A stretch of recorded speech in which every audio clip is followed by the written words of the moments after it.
I've most of all my outboard gear, I think I bought in America and just slowly brought it over with different trips. Maybe I shouldn't say this out loud on my podcast, but I'm sure nobody is listening. It's not that much money, but yeah, seriously. So cool. How did you end up in LA? Like, you said you started in New York. Like, when did LA happen? For any Italian, or maybe I can even extend it to European, New York City means USA. It's basically the same thing. Though very not true at all. But I guess the proximity geographically, New York is closer to Europe. And even with the Italians, there's a thing with New York City, right? So to me, it has always been New York. That's why I went to New York to begin with. And I never even considered anywhere else to be besides New York. Until a client of mine flew me out from New York to here. And, I get here and it's like hot chicks everywhere, big ass studios not closing. At the time, a lot of big studios were closing in New York. And the weather was just incredible. So, although it was not a, how can I say, like a planned kind of thing, I came out here and I was like, oh yeah, this is definitely it. So eventually, packed everything in my car and I drove across country from New York, and been here since. Amazing. What are some of the biggest differences you found about working in the USA versus, I guess, Italy? Okay. The easiest way and the most confusing way to explain it to you is probably the best. And that is that everything is the same. And at the same time, everything is completely different. And I say that because coming from Italy, where there's a very tiny market for music, right? And then my experience in America for 15 plus years at this point is that it's the same. So it's what I've experienced in Italy is the same as what's happening here, but it's just, 1000x. So it's a lot bigger. Everything is more. There's more people, there's more clientele, there's more budget, there's more stress, there's more competition, there's more of everything. So it's just basically a bigger scale of whatever was happening in Italy. That being said, obviously the main difference is that the biggest artist in Italy is probably as known or has as big of a reach of a medium-sized independent artist here. Obviously, the numbers, are proportional, right? So if the biggest artist in Italy can be known by, say, half of Italy's population, which is impossible, but say that's what it is, we're talking about 30 million people. If it's the same applied here to America, we're talking about 150 million people. And because we speak English and we export music everywhere, or entertainment everywhere in the world, it's really a lot more than that.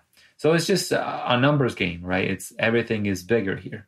But the dynamics of what's happening in the studio and, with the people involved, that is identical. It's all the same. It's just bigger. Yeah. Do you think it's necessary for someone who's coming up in production or audio to spend some time in a big city or move to a big city at some point? It's just two different models, right? It's the difference between a McDonald's, which feeds 100 million people every day, versus a 4 stars Michelin restaurant, which feeds 7 people every day. There is no right or wrong. It's just a different format. It's a different business model. If you're in a smaller market, chances are you're probably going to have to do a lot more tasks. It's going to be a lot more, you're probably going to have to be a producer. You're probably going to have to be a recording engineer, a tuning guy. You're going to have to do editing. Maybe you're going to have to do some podcasts. Maybe you're going to have to do some live shows, right? Yeah. And that is because if you want to sustain a business in a smaller market, you got to be able to be more flexible and offer more services versus a guy that's in a big city like Los Angeles, New York, Atlanta, whatever. And in those kind of arenas, you can be a lot more focused and and have more of a specific task that you're working. Yeah. And become known for, right? Yeah, that's really interesting. I guess that's something that I've known but haven't really put my finger on because, I'm in Jerusalem, which is not a very big. I mean, Israel's like not bad as a music scene overall for a small country, but like Tel Aviv is where it's at, and Jerusalem is much smaller compared to that. So, and I've noticed that I've had that's exactly as you're saying. It's much harder to kind of like niche down. You kind of got to be a little bit of a jack of all trades sometimes, and I never really thought of it in terms of that's the reason why. So, super interesting. Yeah, man. So yeah. I guess you've enjoyed niching into mixing. Yeah, and that has been a trend in my career since the beginning. Being that I started in a small market in a small country, and also in an unknown or even non-existing genre at the time, I had to do everything at that point. Like I was doing from taking care of concerts and shows and DJing all the way down to production and tuning and grooming artists and whatever, right? But I had to do that because I was in a small market, and also because it was the beginning of my career. I was still trying to understand what I was best at out of all of these things. And eventually, yes, I like narrow it down more and more until now, 22 years later, I only mix. That's all I do. I don't even really record that much anymore. I surely do not produce or tune vocals or whatever the case. And obviously, in any of these tasks, the lines are a little blurred, right? Like sometimes I do the tuning, or I may do a drop on a beat or something if I'm mixing a track that calls for it, right? So could that be called part of production? Yes, absolutely. But it's not like I'm out there trying to be Timbaland. You know what I mean? It's very different. Right. Even, I'll get mixes where I'll end up having to do like a few Melodyne bits no matter what. You know what I mean? There you go. It is what it is. Yeah. Wait, so you chose mixing because you loved it the most? You felt like you were the best at it? Or did it kind of like the market tell you this is where you need to go? I feel as though, although this is obviously not the case, but I feel like mixing has been invented for me. And I say that because really, it's it's right at the crossroad between the arts of the vibe of the music, the feeling of the music, and what music makes you feel. And on the other side of the equation, it's very technical, it's very nerdy, it's very numbers based, and I'm exactly that. I'm a nerdy guy, but I love my art. I'm very technical, but I wear fucking bow ties. So it's like it feels like it's perfect for me. That's why I keep saying that. Yeah. Oh man, I was going to ask you about the bow ties later on in the episode, but now that you've brought it up, you got to tell the people about the bow ties. Yeah, man. I have a big collection. The ones that I really love, I counted them a couple of weeks back, and I have 250. Oh my God. Yes, but those are only the ones that I love. So there's a bunch of them that I don't particularly love, but I still have. And also, this does not count those that you tie like normal, like vintage ones. I have a good amount of those. And also, it does not count the powered-based ones. Yes, I said that. I have some bow ties that require batteries. For example, the LED ones, those that light up, those that move, those that can be programmed, those that come with a remote control. Wow. Yeah, I'm a fucking nerd, man. Yeah. So you have like a different bow tie every day of the year, pretty much. I could, and that was actually my intent of doing exactly that. And I think I'm still gonna probably do that. I don't know, but in the new building, I'm actually putting together a bow tie display. So, yeah, we might. Very cool. One bow tie every day. I love it. Well, it's like super you, and I don't know, everything from what I saw about you on the internet before we jumped on this call was very like, is my personality, like take it or leave it, and I think that's awesome. Totally. Like, doing you.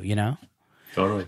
So tell me a bit about how you find work. How do artists find you? How do who approaches you to do mixes? Half of my business comes from producers. And that's why one of the tags that I often use is the producer's best friend. I truly am the producer's best friend, and half of the work comes from them. The other half, I would say, is split between artists and producers, and then anything else, A&R, money people, managers. That depends, So I cater mainly to that kind of audience, and I have been running my business in a very passive kind of way. I do not seek work. I don't reach out. All I do is I've been posting. And now, of course, with the new construction and the new vlog that we're going to talk about, of course, I'm being a lot more active in a sense that I need to let the world know, this crazy project that I'm doing. But generally speaking, I'm very passive. So what happens is somebody usually reaches out to me on my website form, the contact email, whatever. And they go like, hey, I got a record to mix. And there's basically two filters that are going to be put in place here. The first one is the music. I only work on music I like nowadays. That has also been very different over the decades. But nowadays, I'm very selective.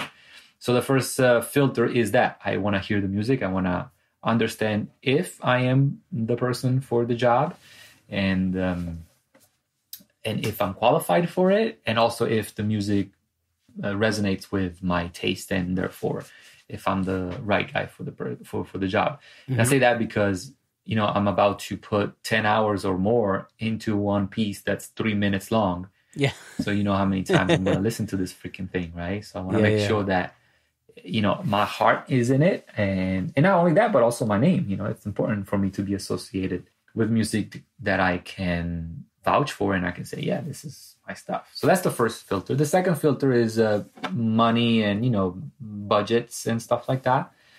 Depending on who is the potential client, I may be affordable or not. I'm definitely not the most expensive guy around, but I'm also not the cheapest guy around. So that's the second point of conversation. And then after that, it's it's usually smooth sailing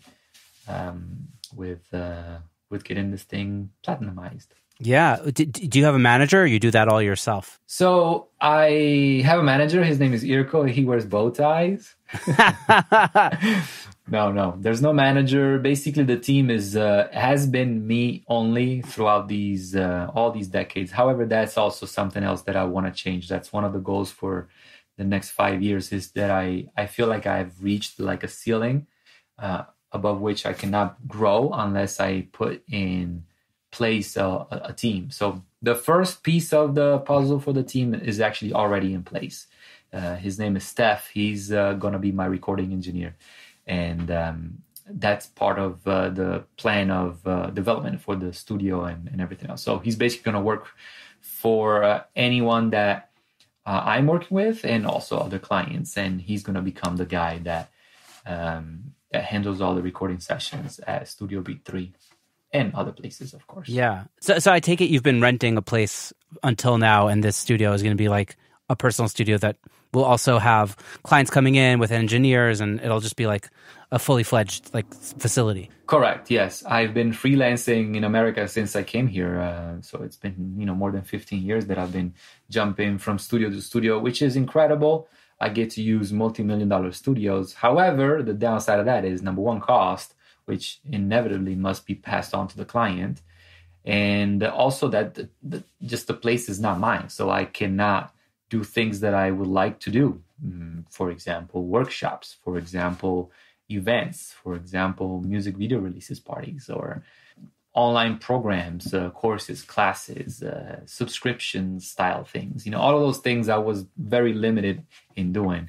And so although it's a beautiful thing to be in $1 million studios every day to do sessions, ultimately I got to leave out that studio after my 8 hours, and I'm back to not having my own shop, So yes, the new studio will be a studio that people can use. I will use it. Steph is going to use it. You can use it. Next time you come to LA, have a place I hope to soon. stay. Thanks, man. Yeah. And not only that, but the building is mixed use building. So there's a residential part with 2 apartments and a guest room.